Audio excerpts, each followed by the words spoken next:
All right. Good afternoon, everyone, and welcome to the special meeting of council for the town of Tabor for Thursday, November 16th, 2023. I call the special meeting to order and ask for council to adopt the agenda as amended related to adding a closed session agenda item, salaries and benefits, item number 7.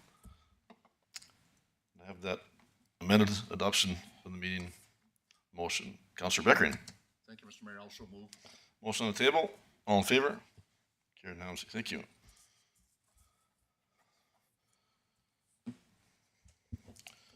And next, we would be welcoming our police service and our police commission chair to the front to speak to the police service budget requirements, sir.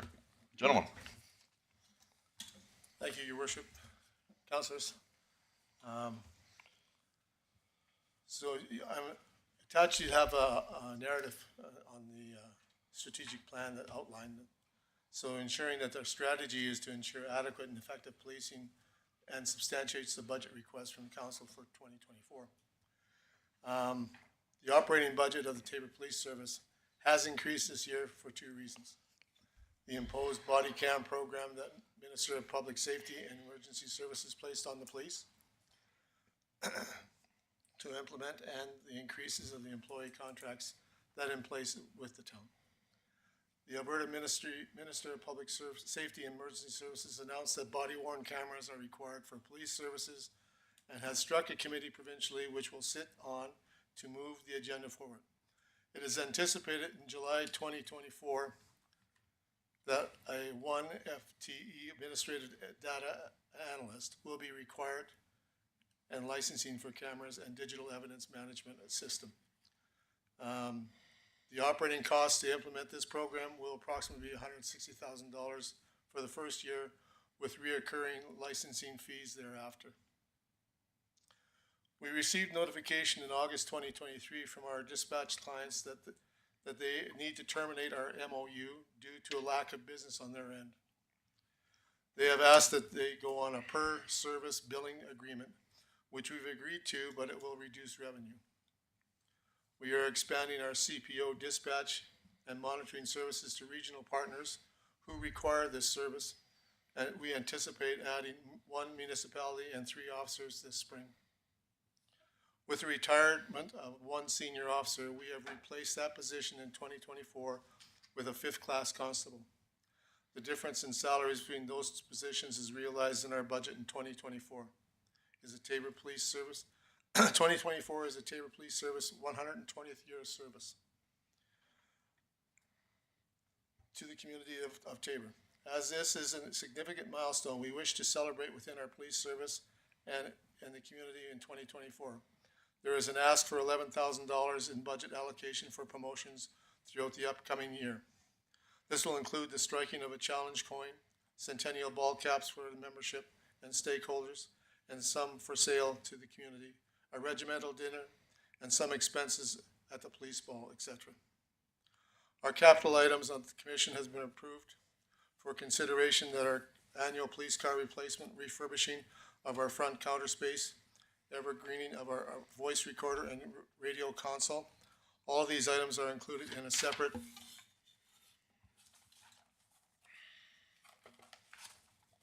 request at a different date. The Commission Chief Financial Officer have all reviewed the budget and have agreed to his lien holds a little contingency that and is what is required to keep our community safe in 2024. And I might add that we reviewed the budget and as always, line by line, went through everything. And that was with the whole commission. Respectfully submitted, myself, John McDonald, and Chief Graham Avella. All right. Thank you, Mr. McDonald, for your presentation. Chief Avella, any questions arising?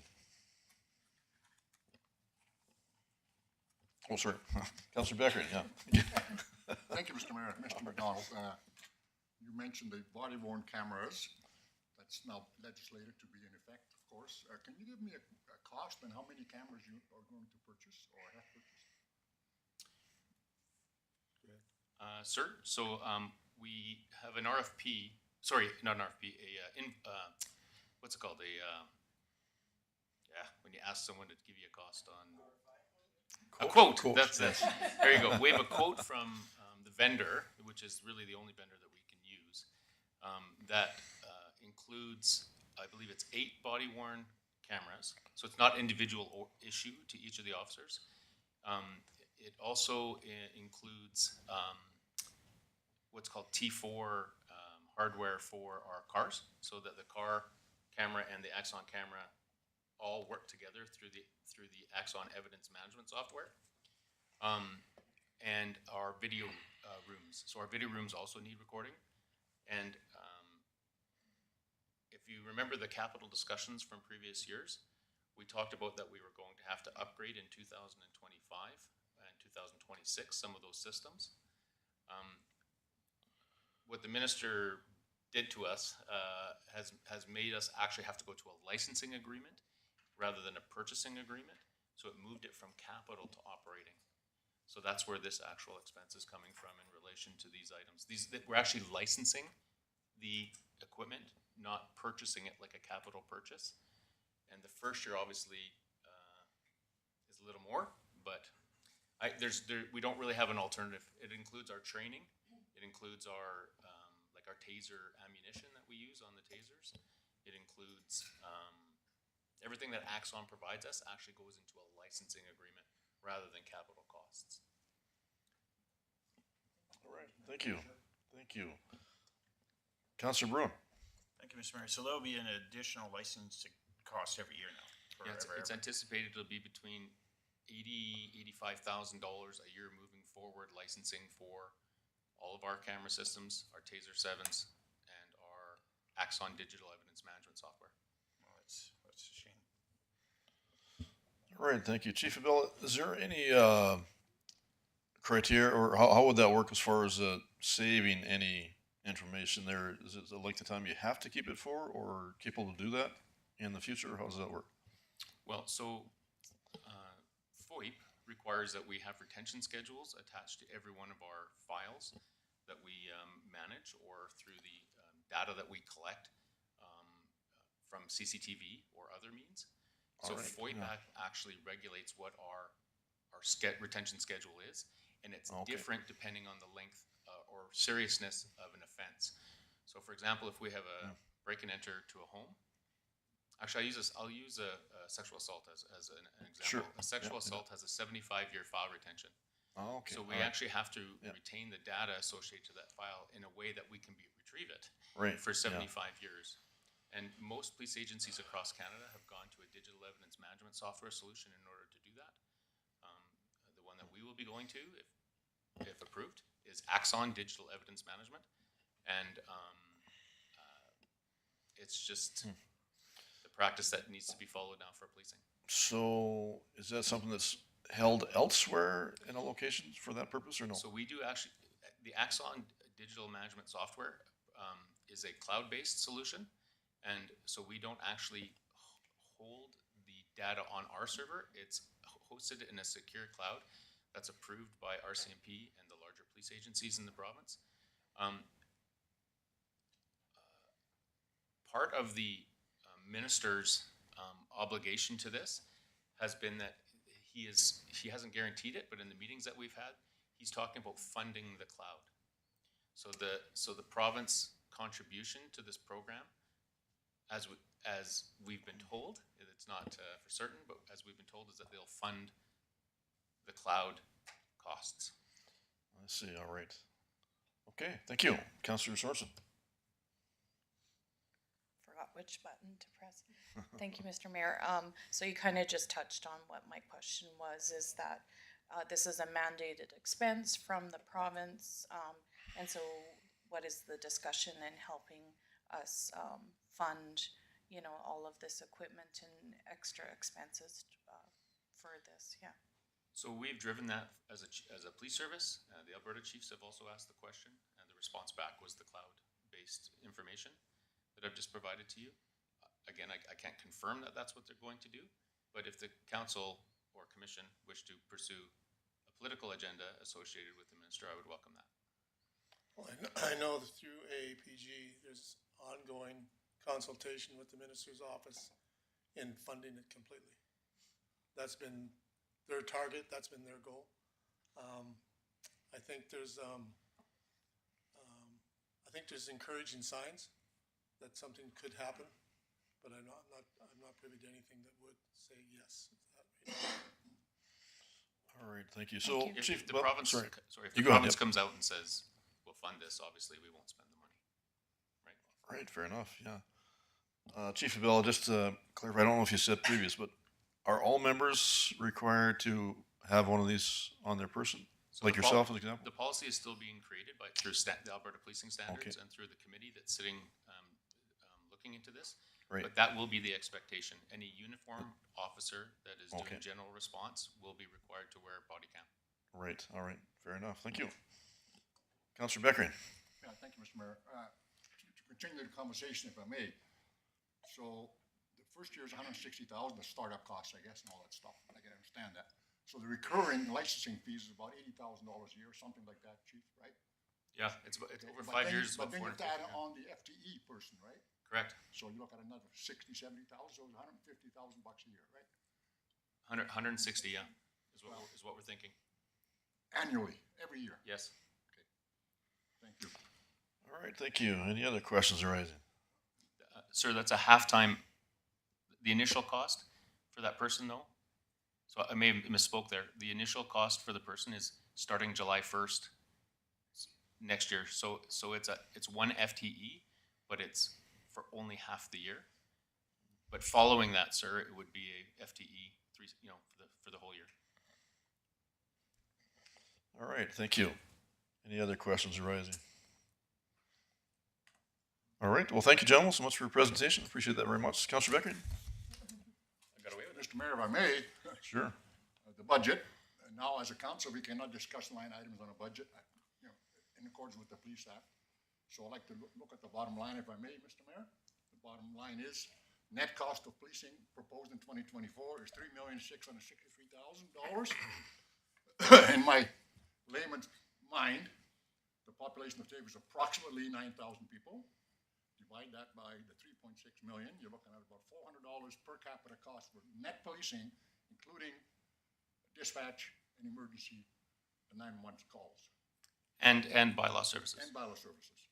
So, because budgets are quite often done by comparison, can you give me an idea what other police services are similar to us, or maybe a little larger, what their cost might be, sir? Yes, I can give you Lacombe Police Services numbers. And Lacombe in 2024 will be at $292 per capita for policing costs alone. My understanding is that does not include, well, I know it doesn't include their bylaw services or their dispatch services. When we incorporate the almost $1 million in our budget associated to dispatch and probably 240,000 within the Regional Community Standards Unit, if you take $111 or $112 off that, we're at $284 per capita. So we have a lower cost than Lacombe. I don't have Cavro's figures, sirs. All right, thank you. Thank you once again, gentlemen. Appreciate that. Very good presentation. Thanks, sir. Be excused. Absolutely, yeah, thank you, guys. Sure, I get invited to the ball. Have to walk home in the daylight.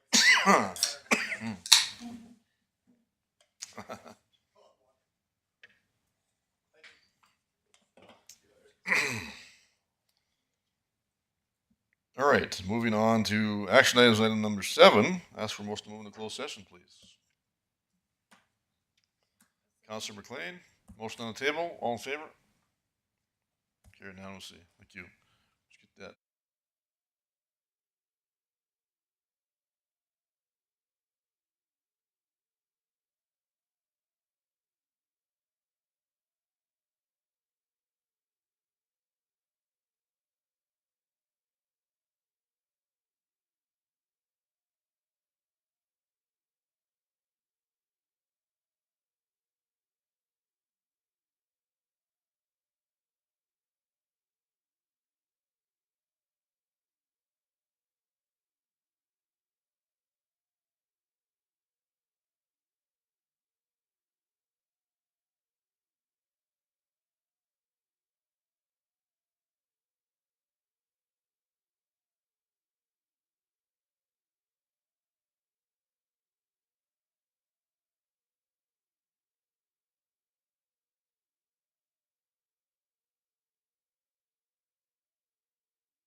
Moving on to item 7.1, 2024 operating budget discussion. Mr. Orwa? Thank you very much, Mr. Mayor and members of council. Now, we have the open budget session, and I think, again, using the same procedure, I did put the attachments based on the highest spenders, because I wanted them to explain more when we are still very fresh, and then the less spenders goes down towards the end. So I'd started with the police, but police has already been cleared. So now we'll be going to utility areas, because again, utility is the one that, you know, takes a lot of net budget requirements from the tax base. So based on that, I think we'll just start it off with Mr. Egan, and then we'll just proceed in that order. All right, thank you, Mr. Egan. Thank you very much, Mr. Mayor and Council. So it'll be my pleasure to start today's proceedings off in the administration section of the budget presentation by starting with utilities. The first I'll start with are the three water-related utilities: stormwater, water, and wastewater treatment. There's quite a bit of movement due to reallocation of existing salaries in the three areas. And so I thought might be worthwhile to wrap them together, at least initially, and give you some good news, and then go through the three individually, so if you have questions. So what we're seeing when you combine the three water utilities is a net improvement of $368,651 in budget, plus an additional $80,000 in rental income that was originally in that area and has been transferred to property management. So those are positives. The three areas also combined together provide a little over $1 million to capital reserves as in 2024. So stormwater, which refers to the underground stormwater collection system, the overland flow ditches and culverts, stormwater retention ponds, including the new wetlands area, and overflow pump stations that move water to the river. The Distribution Collections Group, supported by Public Works, is responsible for the maintenance of and operation of this system. And so in highlights, what you'll see in your package, if you go to the green sheet, you'll see an overall revenue increase of $59,400, which represents a 12.53% increase. Salary, wages, and benefits increases due to the QP settlement and reallocation, which is offset elsewhere in the budget, so nets to zero. Contracted and general services costs increased due to the service contracts and increased contract for repair services. Overall, that expense element together increases by $56,721, which is 11.84% increase in the 24 budget. So the net result for this element, stormwater element, is a small decrease to the stormwater operating budget. And like I mentioned, the reserve contribution will be maintained at $146,700 for 2024. All right, thank you. Questions?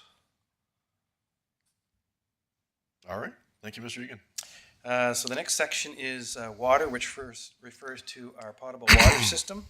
So that exists from the intakes at the Chin Reservoir, which we use in the wintertime, and the irrigation canals just south of town in the summertime, through our pump stations and into the storage ponds, the plant pumps, which provide pressure to the system that provides water to residential, commercial, and industrial businesses. The budget change highlights in this element, the revenues are increasing by $122,900, which is 3.52%. Again, salaries, wages, and benefits, same as before. Increases due to QP contract settlements and reallocation. Materials, goods, and services. Those increases are due to a substantial increase in the cost of the treatment chemicals and plant maintenance and general operating costs. The total expense increase for this area water is $303,997, which is 11.79%. And that includes the unfunded amortization costs. So the net overall budget increase for this section will be $181,077 to the operating budget. And the area will make a reserve contribution of $409,250 in 2024. All right. Any questions? All right, seeing none. Mr. Egan? Next section of the utilities, water related, is wastewater. So this is the underground gravity collection system, pump stations and force mains throughout town, and the wastewater treatment plant. The industrial waste collection system and the lagoon treatment facilities for that material. One item to note here is the plant staff. Our town plant staff are also contracted to run the Atlantic facilities, which is the only certified industrial wastewater plant in Alberta at this time. This consumes the equivalent of 3 full-time equivalent positions, which include half-time for the foreman, half-time for the lead hand, and 2 operator positions.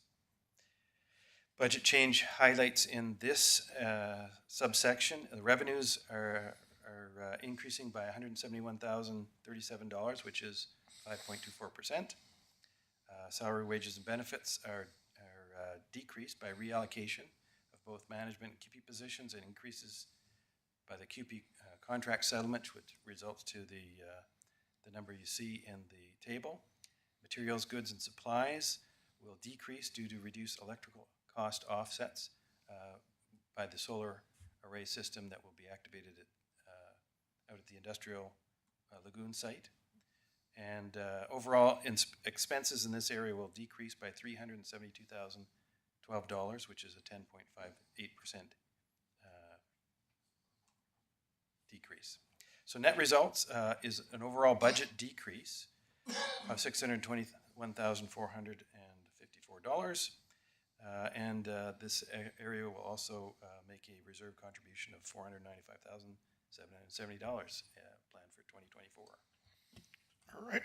Thank you, Councilor Beckering. Yeah, thank you, Mr. Mayor.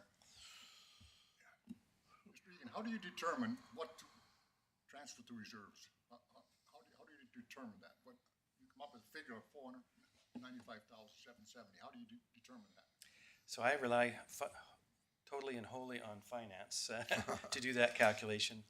They spread that out over each of the operating areas. Is required to make a contribution from operating back to fund the capital and operating reserves, as there's no other way to get into money there. And if you want specifics, I'll defer to Mr. Orwa. Yes, please. Mr. Roa. You got it. So when you look at the contributions to capital, we look at where we would invest mostly. And in most cases, it's invested in, most of the capital projects are invested in the infrastructure areas. So we do a percentage. Now we work and say, hey, we need this much money to get these projects going. Where do we get them from? First of all, we look at the high spenders areas. And so those ones will always be infrastructure, public works, recreation areas. So those people will have a higher percentage to contribute. The whole idea is getting money from the tax base to help us finance our projects. So you could see, even when we were reducing it, if you recall when I said we're reducing in 2024 our contributions to capital, I reduced it from areas that have no relevance at all, but we're using those concepts to get the money for our capital. So that's like the CO areas, the finance areas. But that percentage is based on where to direct the funding in most cases. And that is infrastructure, public works, recreation, and other areas. All right, thank you. Councilor Sorensen? Thank you, Mr. Mayor, and this might be the same question, but in our operating budget discussion, the first title page, it said that we're going to fund a deficit of 742 from capital reserves. So is that what these numbers are, or is that something different? No, that is different. Okay. So what happens here, and we're going to look at that when we look at the overall budget. So now, with all these things that all the different departmental heads are explaining to you, at the end of the day, when we come to the analysis of overall, we were at a deficit of 700. Now, to balance this budget, what do we do to make it zero? Because I can't send to municipal affairs what is not balanced. So that is where the stabilization funds comes from. So within the reserve area, we've earmarked some money called stabilization fund to help us balance the budget. And this is something that has been done for the last few years. And that's what we're trying to minimize as much as possible so that we balance the budget without dipping our fingers into the reserves. But what we're talking about that Councillor Beckering asked was contributions to capital every year. That is money coming from the tax base to help with capital projects. So if it is not used, then we will dump it back into the reserves to be used in the future. Thank you. I'd like to add to that just a little bit, Councillor Sorensen. So that number that you were talking about, that stabilization fund that balances the reserve, or balances the operations budget, if you were to go backwards in time, like John said, we've been doing this for a few years. In 2020, that number was $1.4 million that we had to bring in to balance the budget. So every year consistently since 2020, administration has been able to drop that number down. The goal is to get to not having to use anything out of reserves and come to you with a balanced budget. So in 2020, so 3-4 years ago now, that was double this amount. All right, Mr. Egan. The next and final utility area is the solid waste collection and recycling. This area of responsibility includes two related functions: the collection of solid waste and transferring that solid waste to landfills that are local, either Lethbridge or Cypress, and then the recycling and diversion, which includes the recyclables, the blue bin recyclables, and then the compostable materials that go to our facility in the north part of town. So budget change highlights in this section. Revenue increases by a minuscule $3,460, which is 0.16%, so really not much. Salary, wages, and benefits are increased, again, by reallocation of management and QP positions to rebalance the existing dollars so that it better reflects the actual cost for each of the utilities, and increases that come from the QP settlements. Contracted and general services increased due to primarily due to landfill tipping fees going up, and contracted services increases for recycling and organic pickups. The materials, goods, and supplies area increases due to inflation on fuel, equipment parts, and such, so basically consumables. Overall, the expenses increased by $175,803 in 2024, which is a 7.1% increase. Net result is an increase of $172,000, which when you go year over year is an ugly 96%. And this area provides a reserve contribution of $107,900.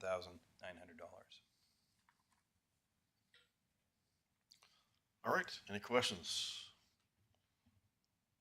All right, very good. Thank you. Next area is engineering and public works, also known as roads and walks.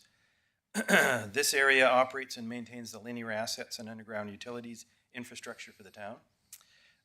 Engineering responsibilities include overseeing the application and approval process, applying our engineering standards for design of new infrastructure, capital renewal of existing infrastructure, developer-led subdivision work, and condition assessments and subsequent capital renewal planning. The team utilizes GIS and AutoCAD software to maintain information on assigned assets. Public Works, which is also known as the Roads and Walks team, primarily is responsible for deep services emergency repair, road and walk, snow removal, street sweeping, traffic signs, line painting, road grading and dust control in the industrial areas, sidewalk repair and replacement and annual asphalt replacement programs, arborist work, which includes trees. We have about 17,000 trees in town between the parks and boulevards, mowing and weed control in ditches and those rougher areas that recreation takes care of the turf and green landscaping in the parks, and Public Works does everything else. The team also does work in support of the cemetery in digging and filling in graves, supports Cornfest, Communities in Bloom, and their work in town, right now they're putting up Christmas decorations and generally supporting other town events. Thank you. You'll see a new green sheet, which is not reflected on the screen. There's one change, which is in the salary, wages and benefits. The prior showed a reduction of 79,000 and change. That is actually 168,756 reduction in Public Works. Primarily because of the creation of the Facilities and Energy Maintenance Unit and the movement of those salaries and those costs to that discrete budget area, which is obviously captured here. So it shows negative here, and it'll show positive in facilities. Overall budget highlights, change highlights. Revenues are increased by $250, which is 0.23%. We spoke about salaries and wages and benefits and the change there. Contracted and general services area are increasing. I just have the wrong words in my, yes, right here. So the materials, contracted goods and services has a small increase. The major increase for this team is the material, goods, and supplies, as they utilize a lot of consumables, a tremendous amount of fuel, for example, to run all the trucks, graders, and equipment and machinery. They also have consumables as paint, gravel, sand, and other supplies that they consume. The expense budget will be decreased overall by $151,456, which is 3.64%. And the net result is a budget decrease in this area of $161,508, 3.69%, and a reserve contribution of $246,490.24. All right. Any other questions? All right. Thank you, Mr. Ian. Facilities and energy management. This department encompasses facilities management, which includes preventative, reactive, and corrective maintenance work on our buildings.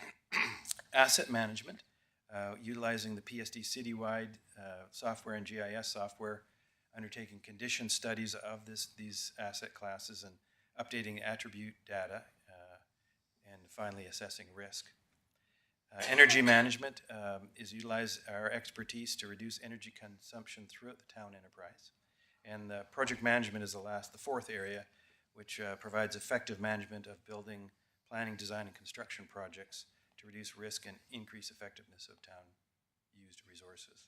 Budget highlights in this area. Revenues will increase by $2,926, so just 1.18%. The balance of the increased farmland revenues and decrease of sundry revenues, which is the grant funding for the energy manager position, which will cease in '24. Salaries, wages, and benefits increased by reallocation and QP contract settlements. Contracted and general services will be reduced based on work projections. Materials, goods, and supplies, we'll increase that due to we have hired a new plumber on staff, and that will require additional fuel, equipment, parts, and consumable materials to support that position. Overall, the expense budget will be decreased by $5,453, which is at 0.39%. And this area will have a modest reserve contribution of $507, with an overall net budget increase or decrease of $1,426. All right, thank you. Any other questions? All right, seeing none. Thank you, Mr. Egan. Final area under my area of responsibility is planning and development. This department undertakes the long-term planning in the form of policy studies, statutory plans, basically. The team is also responsible for applying policy and procedures and representing the town to developers related to subdivision applications, land development and land development permits, redistricting, building permits, and applying the land use bylaw in support of the Municipal Planning Commission. Mr. Egan, I believe Councillor Beckering had a question related to the last piece. Yeah, thank you, Mr. Mayor. I'm sorry. Oh, that's all right. But my ears perked up. Usually, you guys hired a plumber. Is that a new position? So that was an existing position that we've been trying to fill for a number of years, and we were fortunate to hire a local gentleman who has both plumbing and gas fitting tickets, and so that fits very well into and complements the existing staff. All right. Budget highlights in the planning and development area. So revenues will decrease by $481,500, which is 26%, because we're eliminating the one-time Meadows home sales that were previously in 23.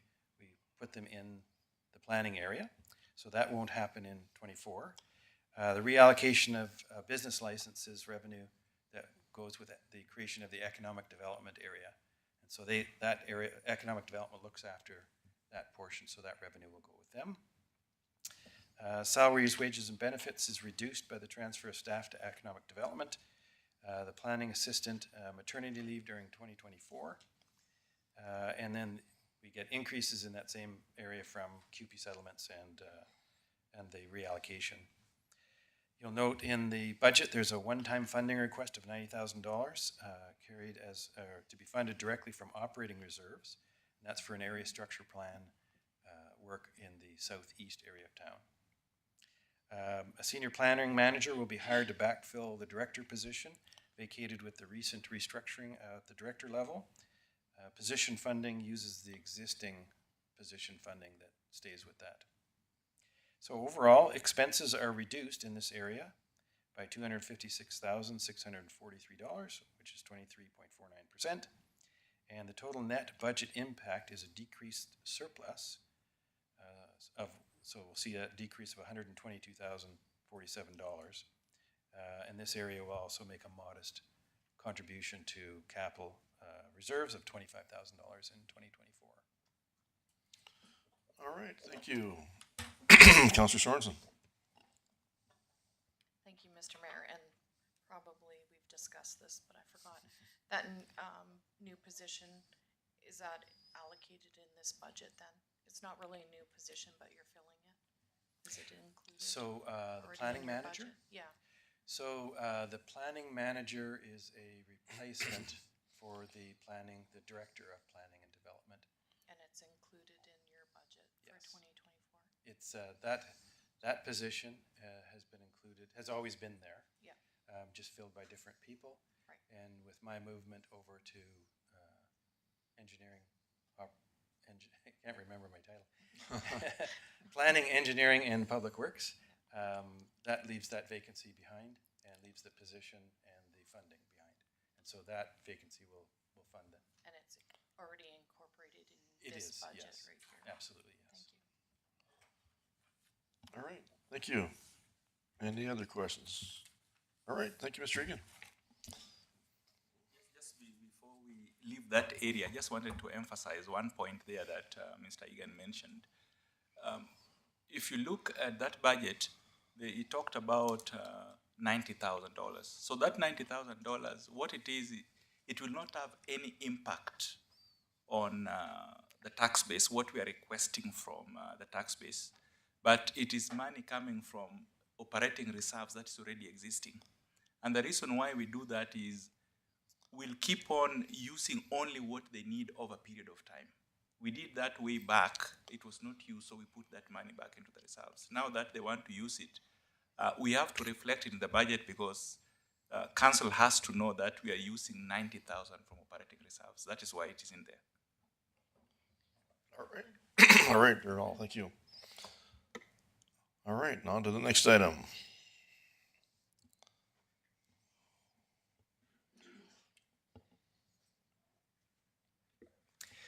So I'll get to speak to the recreation budget.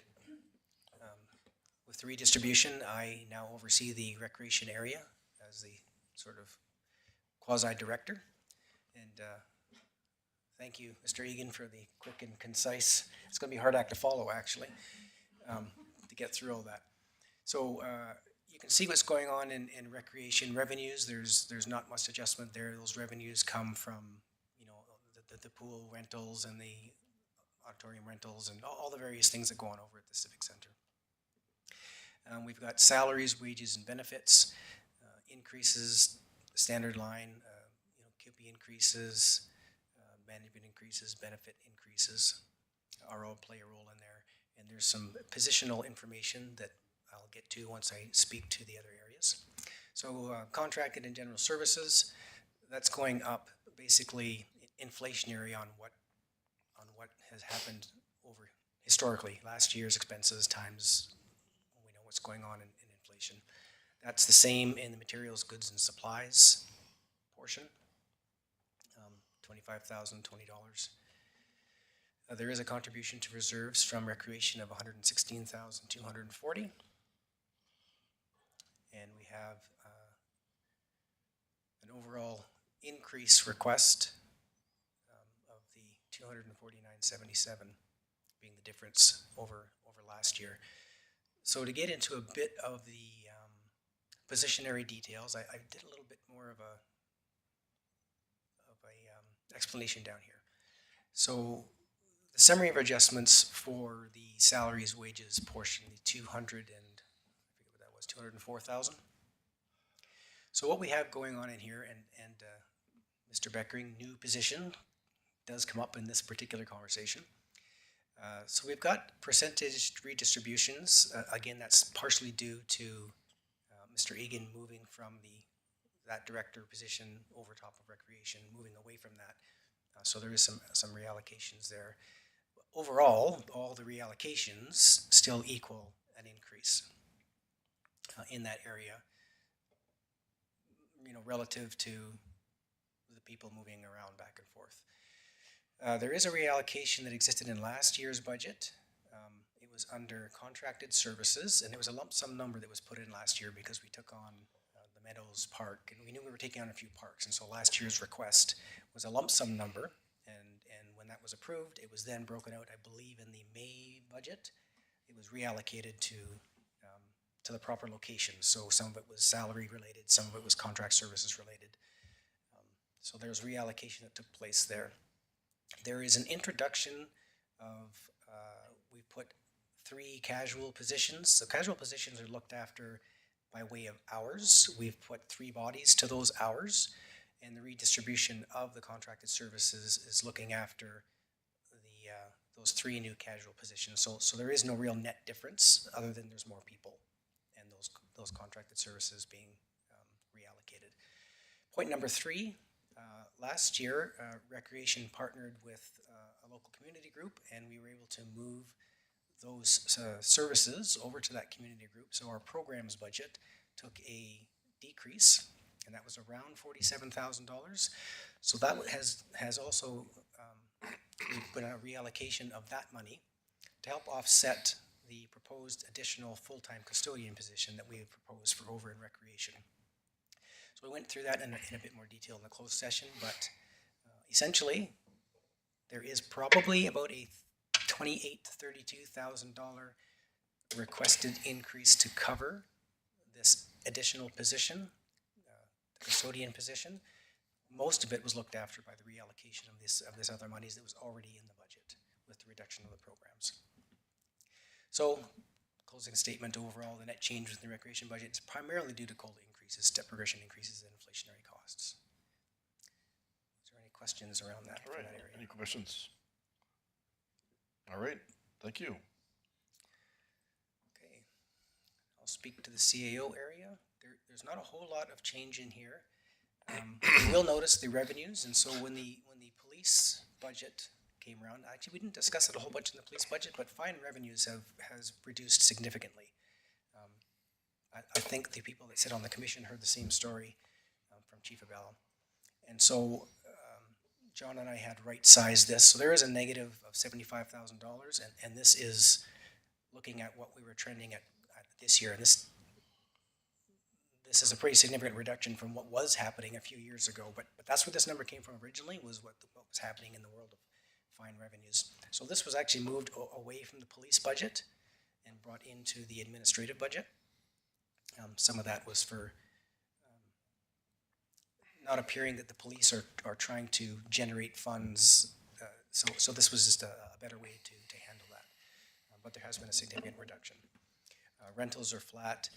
We do have these other revenues showing up, which were not there last year.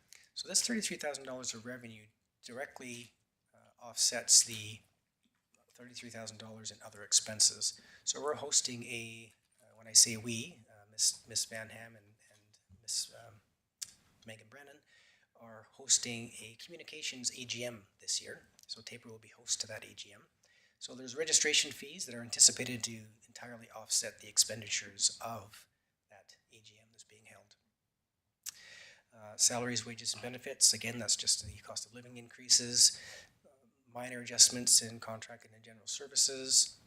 Purchases from other governments went down. So the reason for this going down is because fine revenues have dropped.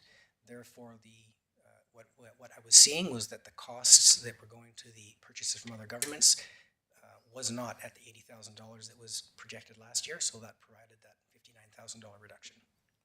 Materials, goods, and supplies, again, just inflationary kind of stuff. And there is no, this year, you'll note there is no contributions to reserves from the CAO budget. That was one of the reductions that we, John and myself had put forward. So there was a couple areas where the reserves were reduced going to contributions to capital to help the budget, the operations budget and the tax base, basically. So there's a very minor change at the end of the day, equaling 1.3% net over the year. All right, thank you. Any questions? All right, thank you, Mr. Thibault. I'll continue on. Administrative services.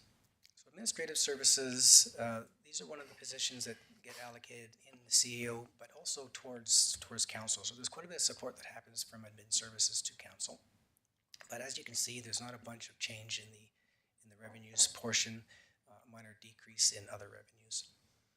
Salaries and benefits, there was decreases in here, and this was spoken to again in closed session a little bit. The reduction in here is the hours that were attributed to some cemetery labor, casual labor maintenance for there. There's still plenty of budget based on historical usage to look after the cemetery, so that should not suffer. But that does show up in administrative services area because they do administer the activity that happens at the cemetery. So that shows up as a reduction here.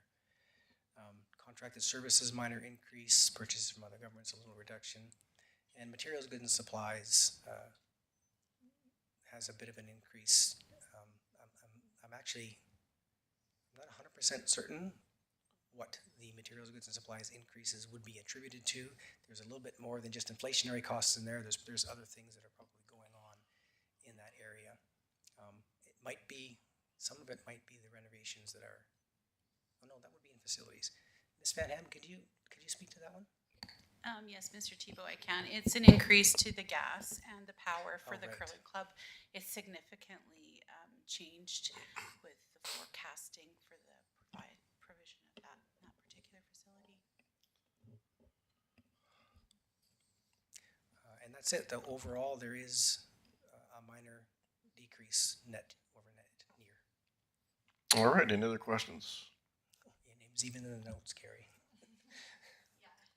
All right, thank you. Councilor Beckert. Yeah, thank you, Mr. Mayor. I'd like to go back just for a moment, if I may, to Chief Administrative Officer. I know I should have buzzed in, but I keep thinking after the fact. That's all right, sir. There's a salary increase there, benefits of $200,000, and you said, well, it's mainly COLA and inflation. $200,000? $204,000. Oh, recreation, not the CEO. Recreation, yeah, recreation. $204,000. And you said it's mostly COLA, inflation, but can you explain that further? Because I find that hard to believe because it's 10%. So the other portion of that is the new position that's Yeah, that's okay. coming up. Yeah, but that's only about what, right? So, That, well, yeah, between the new position and those increases, that's all that, I mean, unless there was something more, John, that you knew about? Oh, right, there's the redistribution of,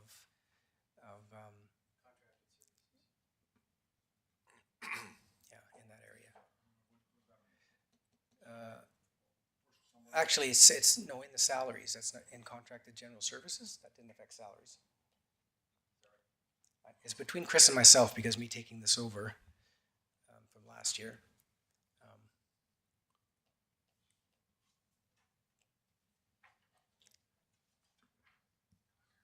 All right, they got her covered. Councillor Beckman. Look, like Chris is looking for, he should have a little more. All right. The question is it the breakdown of that 204? So, looking at it closely, again here, there's a little bit of reallocation within, as I said. And then number two would be the health custodian. Because in 2023, we only had one custodian, now we have a head custodian. And then some adjustments on the casual hours as well.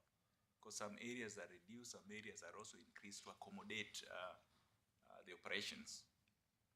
And then on top of that, that's when we start talking about other increases on the COLA for the management. We talk about step increases. We talk about the step increases for both management and QP as well. And those things put together generates an increase of 204,000.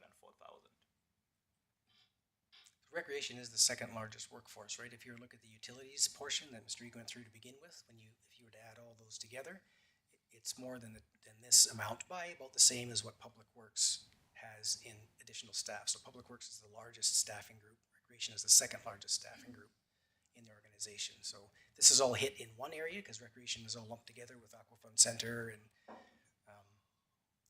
the rinks and the auditorium activities, whereas utilities is broken out into various areas, but the COLA increases equal pretty close to the same number with those two. Is there something additional? So the reallocation of the two lump sum amounts that were in 2023 showed up in the contracted services, that was about $150,000. Those were for the increased maintenance for the meadows and parks. About half of that amount, so 70,000 of this 204, shows up in the salaries as far as casual hours, wages and benefits. So there's the three new positions. These are casual positions in parks, one in the auditorium, one in the arena, and and then there's other casual hours added to existing positions. So overall, about 70,000 of that 204,000 that you see is represented by simply reallocating money from contracted services area up to the salaries, wages, and benefits line, as far as in terms of this summary. Then there's the COLA, QP 2 years, and so all those pieces, 4 or 5 pieces, add up to this number that you're seeing there. All right, you bet. Councillor Sorensen. Yeah, thank you, it was answered. I just wanted a little bit more breakdown and Okay. they did it. Sure, Thank you. perfect. All right, let's get her covered. Mr. Tebow.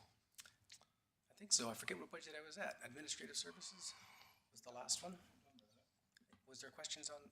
Any questions whatsoever? All right. Great, thank you. And then we'll go to the council budget narrative. So council doesn't make us any money, so there's no changes. Council does other things.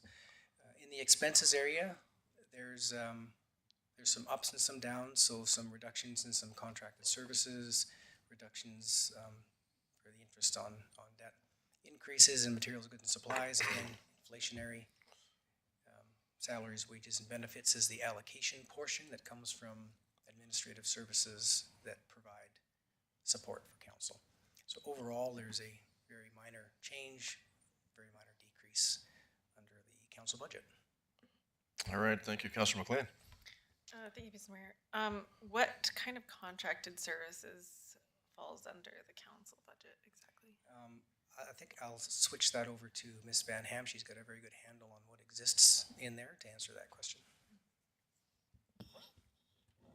Thank you. It is, contracted services could be education for council.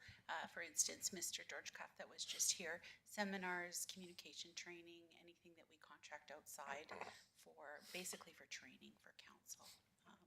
It could fall under some seminars, that kind of thing as well, that you go away to. Yeah. All right, thank you. Councilor Beckering. Yeah, thank you. In conjunction with that, would that legal services also be in there? Yeah, it's lumped in with that as well. There's a certain amount that's allotted to council every year for legal services. Okay, Yeah. thank you. Thank you. All right, thank you. Anything else, Mr. Thibault? So just to add, anything professional services will also flow in through there. And there are quite some other professional services that are budgeted within council area. That will also flow through contracted services. All right, thank you.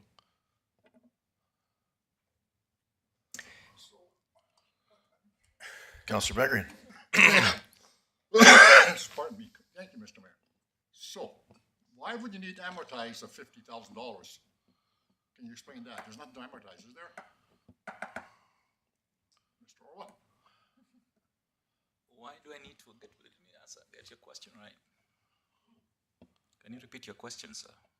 Why would you need to amortize into a budget under council legislative services when there's nothing to amortize? What's there to amortize? We all wear it out, I hope.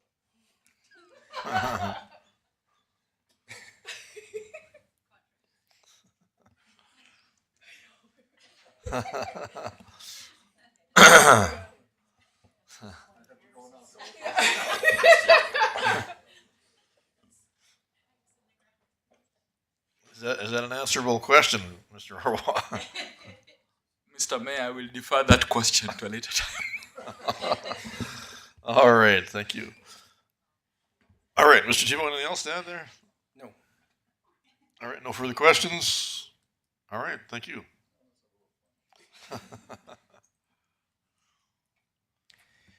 So as mentioned earlier in Mr. Egan's presentation, the economic development budget has now been broken out from the planning area. So all the reductions, most of the reductions that you saw in the planning area now reappear in the economic development newly created code. So we have the sales and user fees. This is new. This didn't exist last year. So this $48,000 is what's coming from that regional AEIP program that the town has put into place and is supporting a bunch of other towns, a bunch of other municipalities.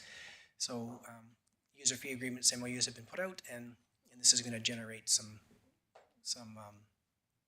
revenues from there, which is actually helping offset what council had provided in the way of a person a couple of years ago when council had asked us to initiate the AIP program and become a participant in that. So a couple of years later, we're now realizing some revenues from that. So it's 3/4 is offsetting the position that council provided for us a couple of years back. Licenses and permits, that's what existed in the planning budget previously, has just been brought over to here, so that's those revenues. Government transfers, again, pulled out of planning, lands in here as a revenue. Salaries, wages, and benefits.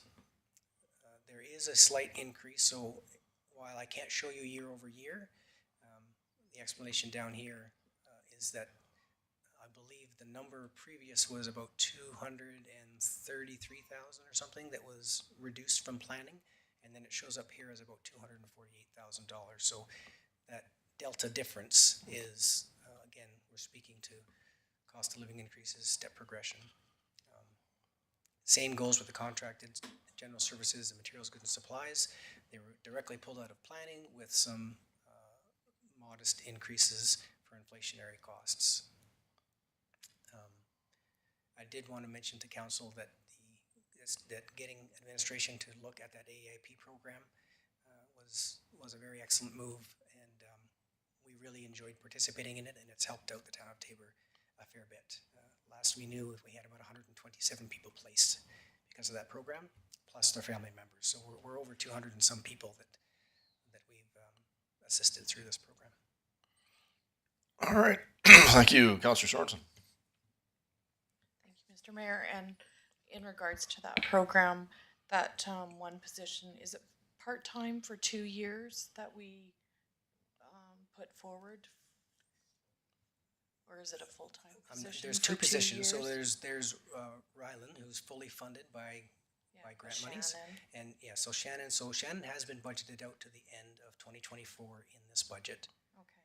For that. It was a term position. And 2 years, and that's gonna, they've offered an extension to that term for the AIP program. So Okay. So it wasn't our term, it was actually a term by the provincial government for that program, we set a 2-year term, but we lined that up with what we were being told was gonna happen in the AIP program. Okay. So now, because of the success of that program, not just here, but in other places, they've extended that. So we did also extend this budgeting to the end of 2024. Okay. And we will be coming back and asking for a term. I believe the term finishes in September, the month of September? August, in the month of August. So we will be coming back to council to ask for an additional term, and there may be some other adjustments coming through the AIP program that would ask us for another 2-year term for that position. Okay. All right. Thank you. Anything else to add, Mr. Diebold? No, sir. All right. No other questions? Moving on. I get to sit down. That's what I did.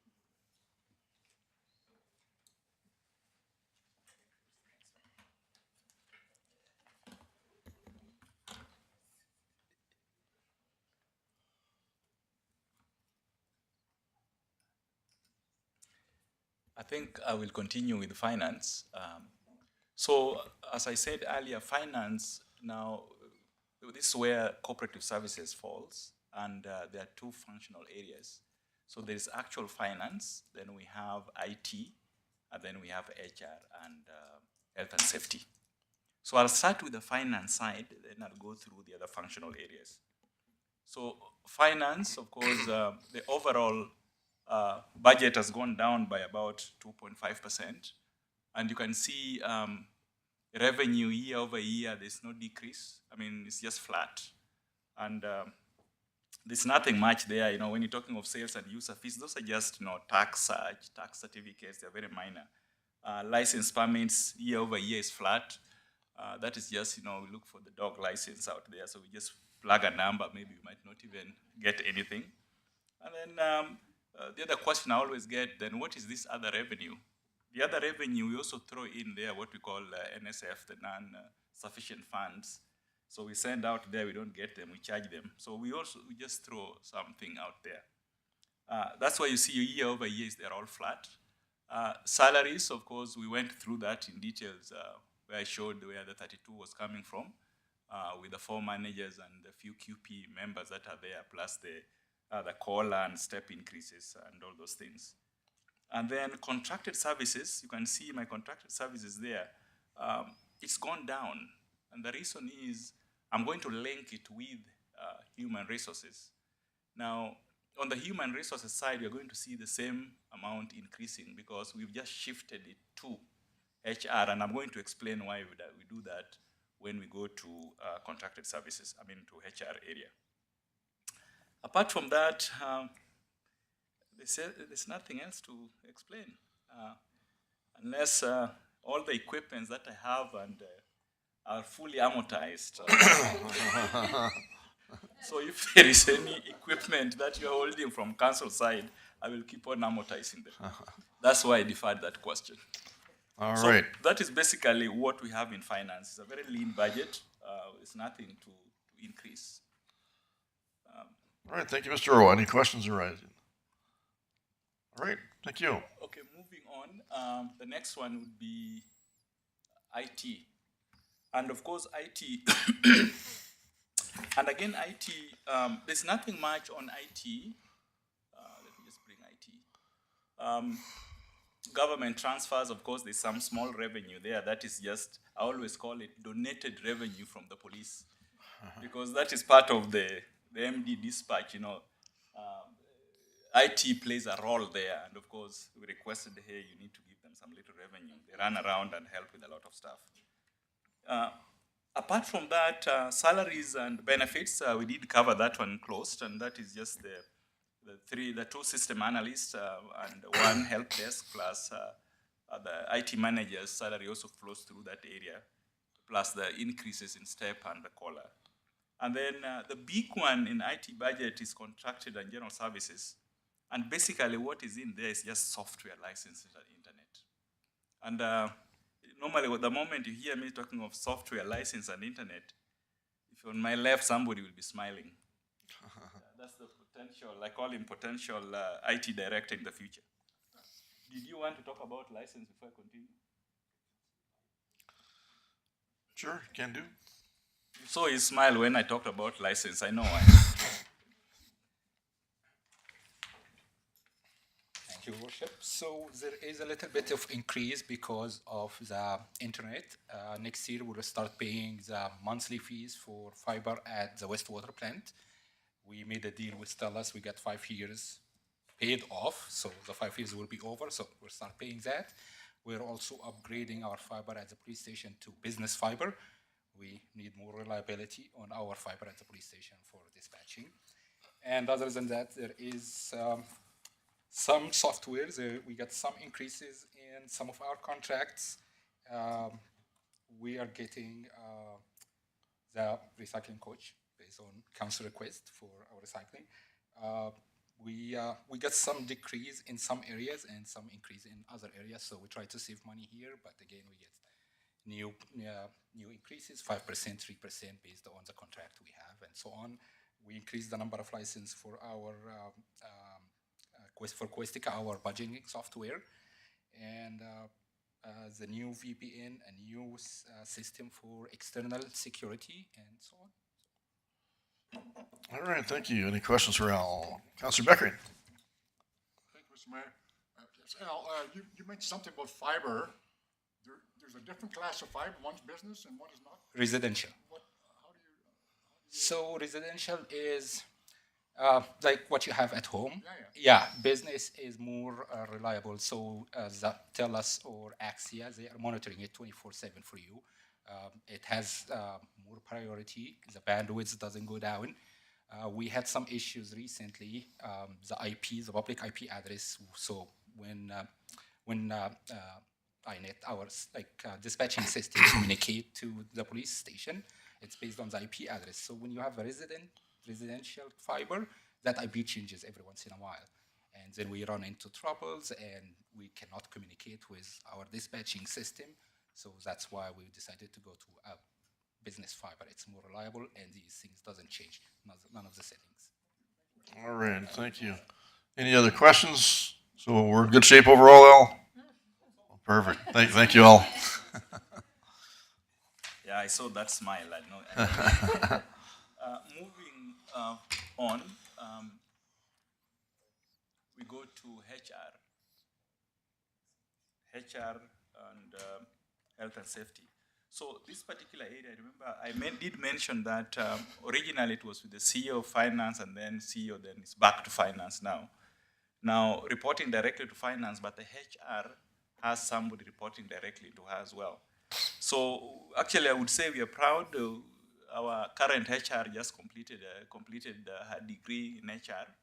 So with that, we now need to start, the coaching process and mentoring process so that she can reach to the level that the organization wants her to reach, whereby she would start handling, very high-level HR stuff.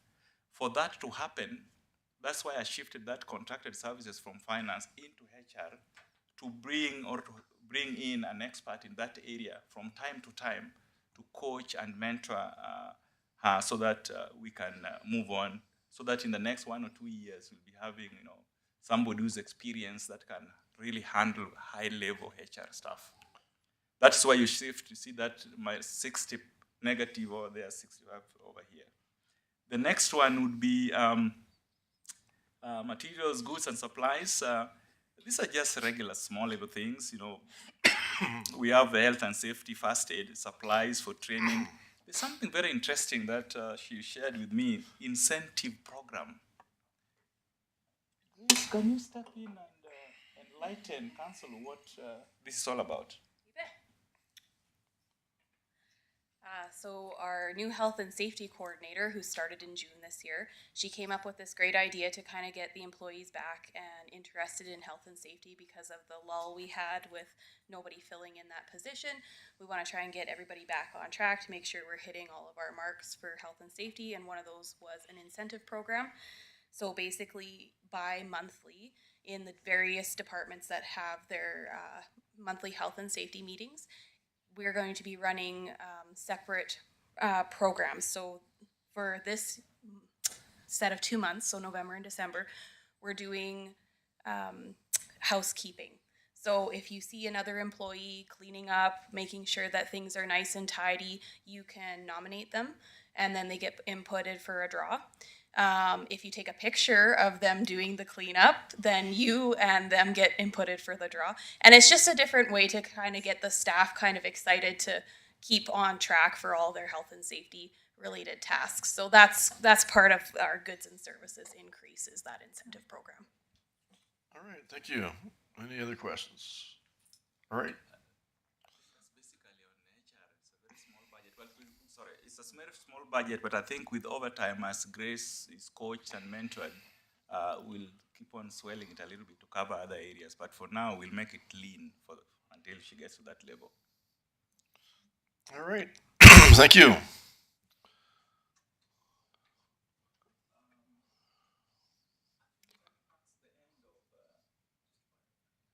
So then the last one would be, of course, the chief. Till the end, poor guy.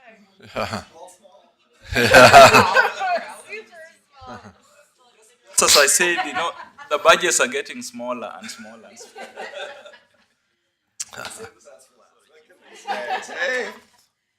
Hi, thank you very much, ladies and gentlemen. So I guess I would just maybe recap for maybe the newest councillors what I'm in charge of and what we take care of. So not only do we take care of the fire department, we also have the emergency management side and the fire training center. I also take care of leases within the program of the fire hall, and there's 3 lease programs that we take care of as well as in there. So when we look at this, there is some revenues that we're able to bring in. You can see some up and down in that. One of the major downs is going to be the fire training center. We reduced it, and it's actually more of a reflection of what we've actually been seeing over year. Instead of asking for money and trying to achieve it, let's put on what we've actually seen. So that's where that reduction comes in. One of the nice things is, though, we've been able to get some more money, as we talked about, from Canada Post last year. You see that reflection in here as a nice increase. And then working down, we did a change up the taxes coming in from Canada Post to our building, because they do pay a tax on that, and that's that reflection. So that's a very small change, but it is a reduction of $4,000. Then we talked about that wage negotiation portion, and that is reflected in our biggest one. Outside of that, we went down a little bit further. We shrunk our contracted services quite substantially, and trying to do things more in-house, trying to change a few items. But some of the other inflational costs you've seen, we had to increase some of the materials and goods due to the costs of standard items this year. So that was that very limited balance out, and it was about a $4,000 change. Outside of that, the majority is that $87,000 that we initially talked about in salaries. So All right. Open for any questions. Thank you, Councillor Sorensen. Thank you, Mr. Mayor. And I know you have a great training program and facility, and you do host other communities to come in. So there's a decrease in revenues, but could you just explain that? Is Yeah. there less people coming, or No, you're not, still not at all offering less, that? not at all even a change. What we had is we had an amount that we'd bring in, and then we would have an amount that we could actually sell internally even. It was kind of a Peter Paul kind of situation. And we weren't seeing that year after year after year. We were seeing money coming in, but we weren't expending the difference. So we actually put it more of a reflection of actual. So there was no change. It's just a real reflection. If you looked at my budget at the end of the year, it's exactly the same. But instead of asking you guys for more money and showing you guys a better revenue, no, let's put it back down to really what it actually is. So it's real numbers. So the programming itself The hasn't program's changed? not changed. It's not done anything different. It's just we weren't Just numbers. finalizing the numbers properly. Okay. That's my reflection. Okay, that's good to hear. All right. Thank you. Any other questions? Great. Thank you, Chief. Thanks. Thanks for concluding the rest of the evening. You bet. And all can go home now. Appreciate it, guys. Absolutely.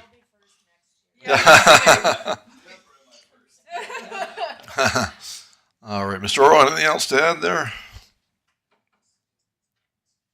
Yeah. So, well, thank you very much, my colleagues here for the presentation as well, to council for listening as well, and the feedback we're getting. Now, the way it is, if everything was to go on as the visions you've had from my colleagues, that it's balanced. It's balanced by bringing in about 700 and something thousand from stabilization fund. And that is what we have today. It is not what we'll have tomorrow. And the reason is there are other things that will change this budget that I talked about earlier in the beginning. And that will be the extended health on the benefit side, dental on the benefit side as well, and things like WCB rates. Once we get the correct rates, next time you're seeing this budget, it will not be this detailed level, but it will be at a very high level. You know, the bird's eye view now. We're getting away from this worm's eye view. So we go to the bird's eye view, it will just be year over year, and then you see, and we want to see exactly what the deficit is. So the 2024 we have to balance by the instructions from Municipal Affairs, and then 3 years, we also have to present, and the whole idea why the government is doing that is they just want to bring it to the attention of council that, hey, we have some deficits coming up in the future. So we need to start thinking of how we are going to close up those deficits. So the next meeting we'll be talking about other areas and all possibilities of balancing that budget with the new arrivals. All right, thank you. Any other questions? Councillor Beckman? Yeah, thank you, Mr. Mayor. I've just done some very rough figuring in my head. And I look at this operating budget for 2024, there's about a $1.6 million increase to reserves or a contribution to capital. So that offsets the $670,000 we've taken out of the stabilization fund, correct, sir?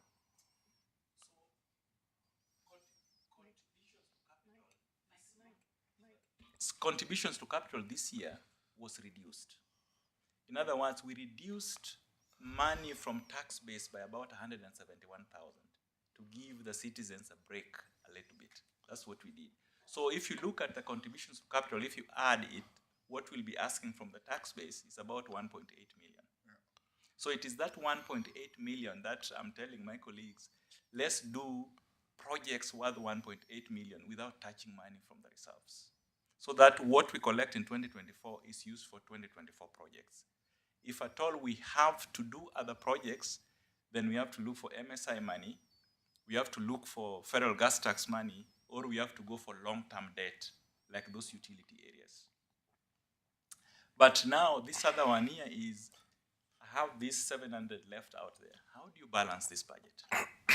So there are two areas.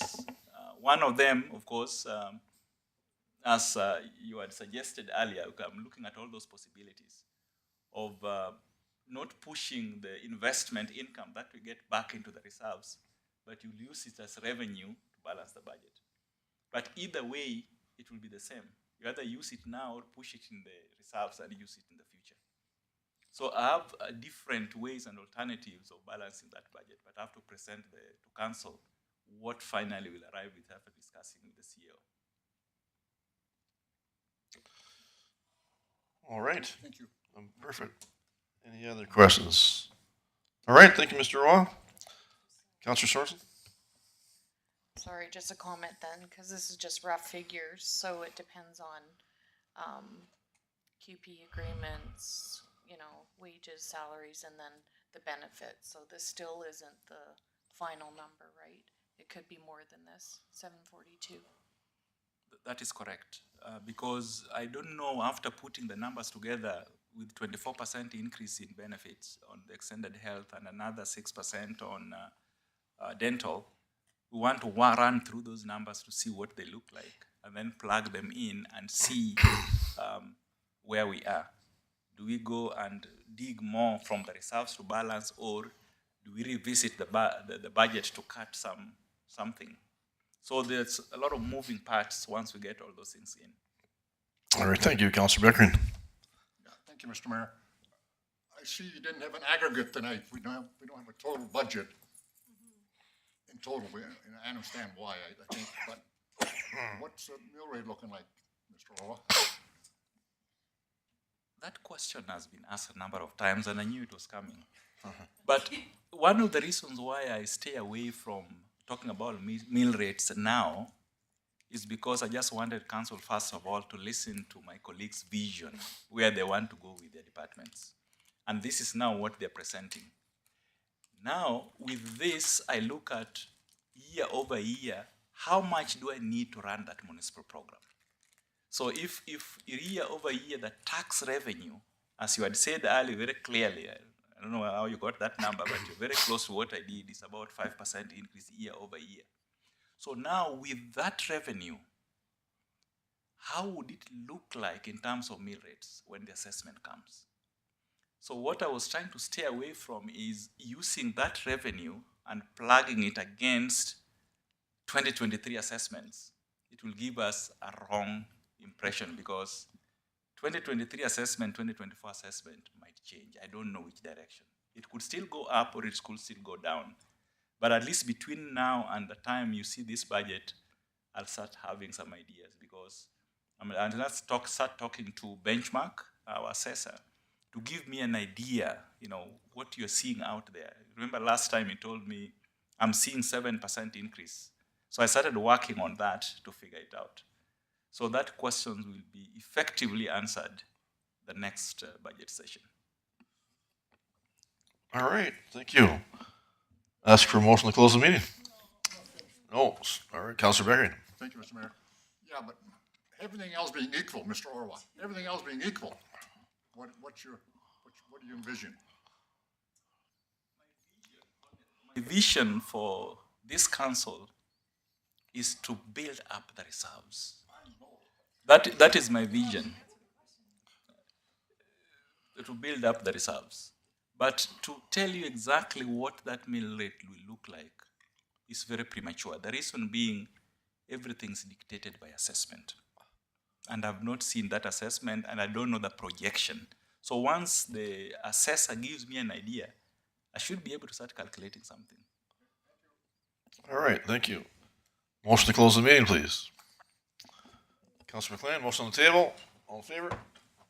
Carried unanimously. Thank you. John, you're